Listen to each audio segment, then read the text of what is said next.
પહેલાં હું 18 વર્ષની હતી ને ત્યારે મને એવો વિચાર આવતો હતો કે એક દિવસ મારો ટાઈમ આવશે અને મોજથી જિંદગી જીવીશું. પછી લગ્ન થઈ ગયા એટલે ઘરની જવાબદારી અને છોકરાઓ આવી ગયા, છોકરાઓને સંભાળવામાં પછી વિચાર્યું કે છોકરા ભણી ગણીને મોટા થશે ને પછી આપણે ટાઈમ આવશે કે મોજથી જિંદગી જીવીશું. પછી છોકરાઓને પરણાવવાનો ટાઈમ થઈ ગયો એટલે કીધું છોકરાઓને લગ્ન બગન કરાવી દઈએ પછી આપણે શાંતિથી મોજથી જિંદગી જીવીશું, આપણો ટાઈમ આવશે. છોકરાઓને લગ્ન કરાવી દીધા. હવે છે તો એમ થાય છે કે છોકરાઓ થોડુંક ઘર સંભાળી લે પછી આપણે શાંતિથી જીવશું અને આપણો ટાઈમ આવશે મોજથી જીવીશું. અને એક દિવસ છાતીમાં એટલું દુખાવા ઉપડ્યું અને ડૉક્ટરને બોલાવવા પડ્યા. ડૉક્ટર આવ્યા ને ડૉક્ટરે કીધું કે બેન હવે તમારો ટાઈમ આવી ગયો છે. પછી ખબર પડી મને કે ટાઈમ આવશે મોજથી જીવશું એ રાહ જોવામાં ઉપર જવાનો ટાઈમ આવી ગયો, પણ મારો ટાઈમ ના આવ્યો કે ક્યારે આપણે મોજથી જીવીશું. એટલે જે સમયે જે ચાલે છે ને ત્યારે જ જિંદગી મોજથી જીવી લેવી જોઈએ, નહીંતર છે ને આમનામ ઉપર જવાનો ટાઈમ આવી જશે ક્યારે ખબર નહીં પડે ટાઈમની રાહ જોવામાં. હું નાની હતી ને ત્યારે મને જ્યોતિષે કીધું હતું કે તમને ભગવાન એટલું બધું આપશે ને કે તમે સંભાળી જ નહીં શકો. અને હવે ખબર પડી એટલું બધું શું આપશે. ટેન્શનની વાત કરતા હતા, ટેન્શનની. સાચી વાત પડી, ટેન્શન છે ને એટલું બધું છે ને કે સંભાળાય એવું નહીં. આ બધા એવું કહે છે કે વીજળી છે ને પાણીમાંથી ઉત્પન્ન થાય છે, પણ આ લાઇટ બિલ જોઈને તો મને એવું લાગે છે કે આ વીજળી છે ને ચોખ્ખા ઘીમાંથી બનતી હશે. ચોખ્ખા ઘીમાંથી ઉત્પન્ન થતી હોય ને એટલું બિલ આવે છે, પાણીથી થોડું થાય. અત્યારે તો છે એક ફરવાની ફેશન આવી છે, બધા ક્યાંક ને ક્યાંક ફરવા જતા હોય છે અને ક્યાંક ગોવા જાય ને મનાલી જાય ને સિમલા જાય ને ક્યાં ના ક્યાં જતા હોય. છોકરાઓને ખબર પડે એટલી કેમ કે પપ્પા આપણે અહીંયા નહીં અહીંયા ફરવા જઈશું, પેલી હોટલમાં રહીશું, પેલે રહીશું, અને આટલું ફરવા લઈ જતા હોય. 12 મહિનામાં 2 વાર ફરવા લઈ જાય, હોટલમાં ખાવા લઈ જાય, પિક્ચર જોવા લઈ જાય, વેકેશનમાં રોજ ક્યાંક લઈ જતા હોય, બગીચામાં લઈ જાય. અને તો એ છોકરાઓ છે ને ખુશ જ ના હોય. છોકરાઓને હોય ને એમની માયોના ડાચા ચડેલા હોય. એક અમે નાના હતા ને ત્યારે અમારા મમ્મીને અમે છે ને વેકેશન પડે એટલે નાનીને ઘરે જવાનું હોય, મામાને ઘરે જવાનું હોય, પછી ત્યાંથી કાકા બાપાને ઘરે જઈએ, માસીને ઘરે જઈએ, ફઈબાને ઘરે જઈએ, બધાના ઘરે વેકેશન કરવા જવાનું. અને જવાનું હોય ને ત્યારે આગલે દિવસ તો આખી રાત અમને ઊંઘ જ ના આવે અને એમ કહીએ કે અમારે તો ગામડે જવાનું. ખુશી જેટલી હોય, આખી રાત જાગીએ અને જવાનું પાછું બસમાં હોય, ધક્કા ખાતા 3 બસ બદલીને અમે ગામડે જઈએ તો એટલી ખુશી હોય. અને આ છે ને ડાચા ચડેલા દુઃખ ને એવું બધું તો અમને કંઈ ખબર જ નથી પડતી, જોયું જ નહોતું. અને અમારા પપ્પાએ અમને મનાયા હોય ને અમે કીધું હોય કે પપ્પા આમ જવું છે તેમ જવું, એવું કશું હતું જ નહીં. અને અત્યારના છોકરાઓને તો ખબર નહીં, ખુશ રાખવા એટલે ખબર નહીં પડતી કે મુશ્કેલ થઈ ગયું છે. શું કરે તો ખુશ રહે, અને અમે એક હતા ખુશ જ હોઈએ, કશું નહોતું તોય ખુશ રહેતા હતા. અરે ભગવાનની દયાથી મને છે ને પતિ તો બહુ સારા મળ્યા છે. દુશ્મનોની કમી જ મહેસૂસ નહીં થવા દેતા ને.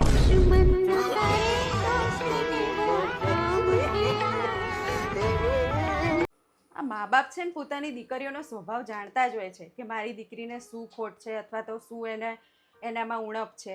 પણ સાસરે જાય ને પછી એ જ છોકરી જો ફરિયાદ કરતી હોય કે ભાઈ મારા સાસુએ આમ કર્યું કે મારા જેઠે આમ કર્યું, તો મા બાપ છે ને સાસરીવાળાને જ ખરાબ ઠેરાવે છે કે એના સાસરીવાળા હશે જ એવા.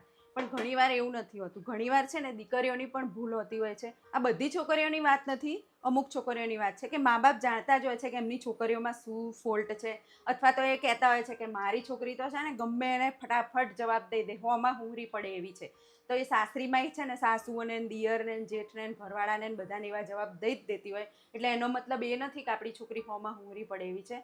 પણ ક્યારેક એવું હોય કે આપણે છે ને દીકરીને એ પણ સમજાવવું જોઈએ કે બધાને જવાબ દઈ દે, જ્યાં જ દેવાતો હોય ત્યાં જ દેવાય. પણ ત્યાં પણ એવી રીતે જો વર્તન કરે ને તો ઘણીવાર છે ને છોકરીઓના ઘર ભાંગે છે કે ભાઈ ત્યાં એવી રીતે જ વર્તન કરતી હોય છે. તો મા બાપને ખબર હોય છે કે મારી છોકરીનો વાંક છે, છતાં એ ઢાંકતા હોય છે અને સાસરીવાળાનો વાંક કાઢતા હોય છે. પણ ક્યારેક દીકરીઓને એ પણ સમજાવવું જોઈએ કે દરેક જગ્યાએ એવા જવાબ ના દેવાના હોય, ક્યારેક સાંભળવાનું હોય. સાસુ પણ માં હોય છે અને એ ઘરમાં પણ તને જે મમ્મી પપ્પા જેમ કહેતા હોય, શીખવાડતા હોય, એ લોકો પણ કંઈક શીખવાડવા માંગતા હોય છે.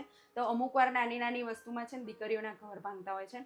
તો મા બાપે ત્યારે છે ને દીકરીઓને એવું સમજાવવું જોઈએ કે બેટા ત્યાં આપણે છે ને દિલથી અને દિમાગથી બંનેથી ઘર ચલાવવાનું હોય છે કે ઘણીવાર આપણે છે ને જતું પણ કરવું પડે અને ઘણીવાર મોટું મન રાખીને ત્યાં સહન કરીને મતલબ એવું નહીં કે હેરાન કરતા હોય એવું પણ નાની નાની વસ્તુમાં છે ને મા બાપને ના કહેવાનું હોય તો દીકરીઓને આટલું મા બાપે સમજાવવું જોઈએ મને એવું લાગે છે અને આ વસ્તુ બધી દીકરીઓ માટે નથી કહેતી એટલે કોઈ માથે ના લઈ લેતા પણ મેં ઘણી જગ્યાએ એવું જોયું છે એટલે હું કહેવા માંગુ છું તો તમે કહેજો કે આ વાત મારી સાચી છે કે ખોટી.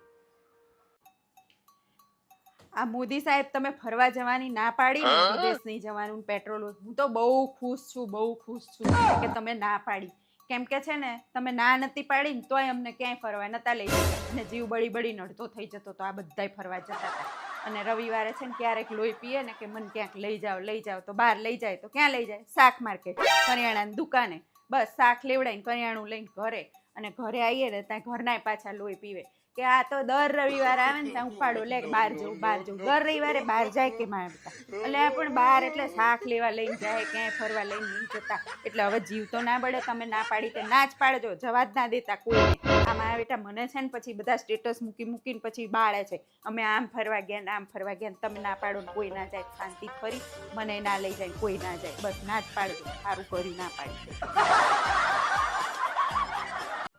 ઓય હું શું કહું છું ચલો ને આપણે બધા ફરવા જઈએ ગોવા બધા ગોવા જાય છે આપણે તો ગયા જ નહીં ક્યાંય. હવે ગોવા વાળીની તારી ઉંમર તો જો હવે જાત્રા કરવાનો ટાઈમ થયો જાત્રા.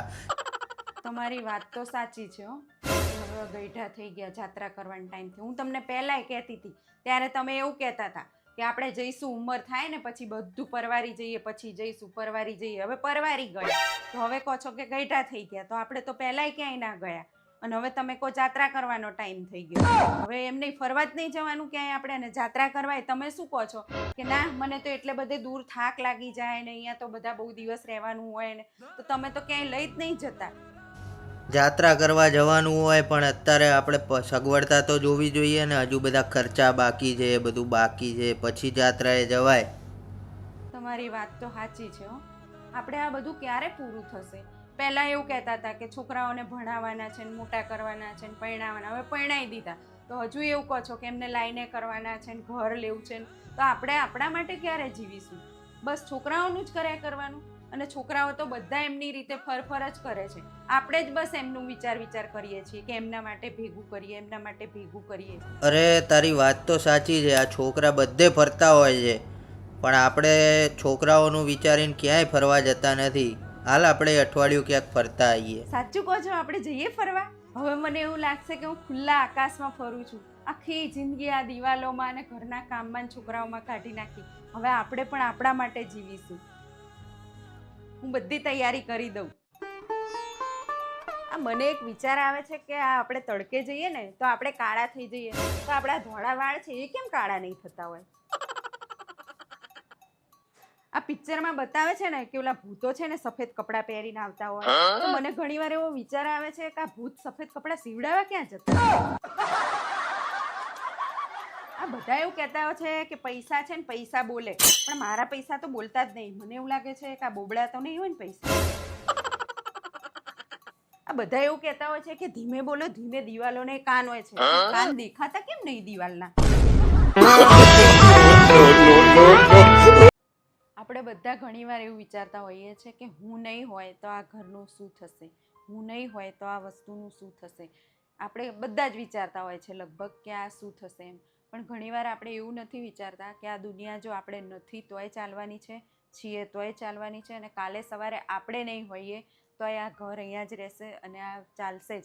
એ લોકોને તકલીફ પડશે પણ એ આપણે ગયા પછી પડવાની છે એ બધું છે જ પણ આપણે એવું વિચારી અને ઘણા લોકો મારી જ વાત કરીએ કે હું ના હોય તો આ મનનું શું થશે હું નહીં હોય તો આ શું થશે એમ કરી અને હું ઘર છોડીને ક્યાંય જતી નથી હું મારા માટે જીવતી નથી અને એમનામાં આપણી ઉંમર જતી રહે છે અને પછી એવું થાય છે કે મેં તો મારા માટે કંઈ કર્યું જ નહીં મેં તો મારા માટે કંઈ વિચાર્યું જ નહીં પણ એક વસ્તુ એવી વિચારવી જોઈએ અને થોડો મોહ છોડી દેવો પડે જેને કંઈક તકલીફ છે એની વસ્તુ બરાબર છે પણ ઘણા લોકોને બધું જ હોય છે અને કંઈ નહીં હોતું તો એ ઘરનો મોહ નથી છૂટતો અને એવું વિચારે કે મારા વગર શું થશે તો એ થોડું મોહ છોડી દેવો જોઈએ અને આપણે આપણા માટે પણ જીવવું જોઈએ. 50ની ઉંમર થાય 50ની 60ની પછી આપણે છે ને બધું વિચાર મૂકી અને આપણે આપણા માટે જીવવું જોઈએ.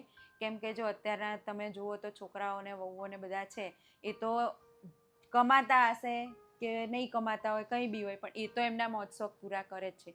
જે આપણે કર્યું છે, ભેગું કર્યું છે, અને આપણે આપણા મોજ શોખ મારીને ભેગું કર્યું છે, અને તો એ આપણે વાપર્યું નથી, અને એ લોકો તો મોજ શોખ કરવાના છે. એટલે હું એવું વિચારું છું કે હવે આપણી ઉંમર અમુક એવી થાય ને પછી આ બધી ચિંતાઓ મૂકી અને આપણે છે ને આપણા માટે થોડું જીવવું જોઈએ. જેવી સગવડ હોય, એવું નથી કહેતા કે ચલો પ્લેનમાં ફરવા જાઓ કે આ જાઓ, પણ આપણે ભલે બંને સાથે મંદિરે જઈએ, થોડું કામ મૂકીને કરશે એ લોકો. ઘરનું ટેન્શન નહીં કરવાનું, હું શું કરે, હું હોઈશ તો જ થશે એવું નહીં વિચારવાનું. આપણે આપણા માટે પણ જીવી લેવું, નહીંતર આ જિંદગી ક્યારે પૂરી થઈ જશે. આપણે આપણા માટે પણ જીવી લેવાનું, નહીંતર આ જિંદગી પૂરી થઈ ગયા પછી અફસોસ થશે.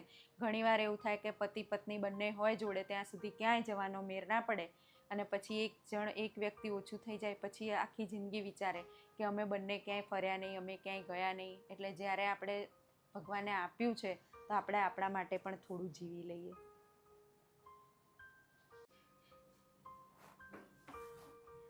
માવતરની આખી જિંદગી નીકળી જાય છે દીકરાની લાઈફ બનાવવામાં, અને એ દીકરો મોટો થઈને કહે છે માય વાઈફ માય લાઈફ. આંખ પૂરી દુનિયાને જોઈ શકે છે, પણ આંખની અંદર જ પડેલા કચરાને આંખ નથી જોઈ શકતી. એવી રીતે મનુષ્યનું પણ એવું જ છે. આખી દુનિયાની ભૂલો એને દેખાય છે, આખી દુનિયાની ખરાબી એને દેખાય છે, પણ પોતાની અંદર જ રહેલી ભૂલ અને ખરાબી એને ક્યારેય નથી દેખાતી.